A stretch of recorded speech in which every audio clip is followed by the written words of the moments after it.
Hello and welcome to Hospitality 360 Africa. On our interview series program, one-to-one with Mr. Hurricane, we are going to discuss the impact of COVID-19 on the hospitality industry here in Nigeria. Joining us today to discuss this is a chartered accountant and businessman. He is the owner of the Maranatha Hotel Owerri, the capital city of Imo State here in Nigeria. He is no other than Dr. Etofolam Osuji. Welcome, Doctor. Thank you. Thank you for having me. This is a difficult time for the world at large, and difficult and very, very unprecedented for the hospitality industry in Nigeria, isn't it? Absolutely. Absolutely nobody, no business school has ever thought about this kind of calamity. Nobody has ever imagined that such a thing is possible. If it were so, people would have planned against it. This has caught virtually all governments totally unawares. And how do you address this issue? There's economic aspect, there's health aspect, there is the national security aspect. So much is involved in this pandemic that we're just getting to feel the early stages of it.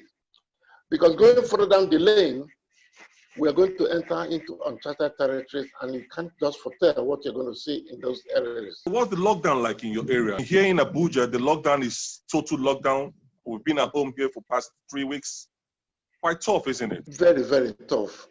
A people that are very versatile, people that are very mobile, clamping down individuals at home without even understanding what are we fighting against.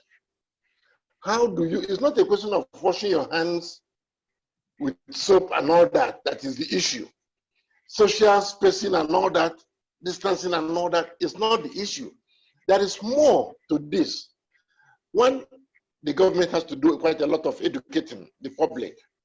Because in Abuja, like in Owerri here, there are still some semblance of movements. However, go down to the villages where the populace reside. They don't believe that they know what the people are talking about. People still drink together, people still play together, people still move around together. There is a lot of need for government to step in and inform the people that there is a crisis going on in the land, and people should take absolute precaution.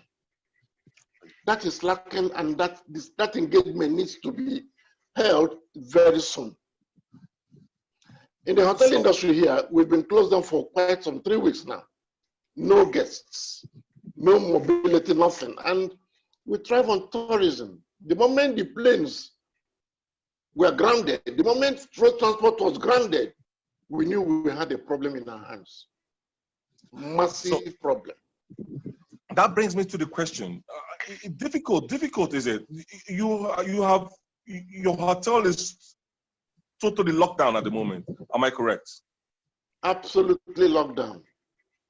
And the staff? The staff, you can't keep the staff doing nothing. They're here to serve the guests. And if there are no guests, you just have to ask most of the staff to stay at home and make sure that the facility is being looked after. Where there are repairs, this is the best time to carry out the repairs. Where there are fumigation, this is the best time to do it. But when apart from that, nothing whatsoever is happening in the hotel industry. You know, unemployment is hitting the nation all across the world. People are crying of unemployment. The hospitality industry is badly hit, and people are being redundant at the moment. It's visible here with speaking to the managing director of a hotel, confirming that all the staffs are basically at home at the moment. If I may ask, Dr. Osuji, how did you disengage them? Was there any formal kind of discussions, like information telling them, look, you are either laid off or you are furloughed?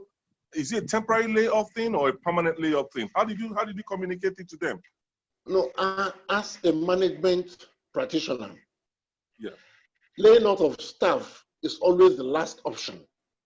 Okay. However, there is need to inform the staff what is happening. Obviously, they know, because the traffic of vehicles coming to the hotel has totally diminished. In short, it's not there.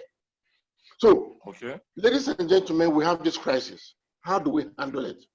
On the one hand, I can pay you off. On the other hand, you weather the storm with us, because if there is no inflow of cash, there should not be any outflow of cash. Okay. It is not the responsibility of the company to determine what comes in. But we are here to make sure we serve our guests. And there is no guest to serve. How can we earn the revenue?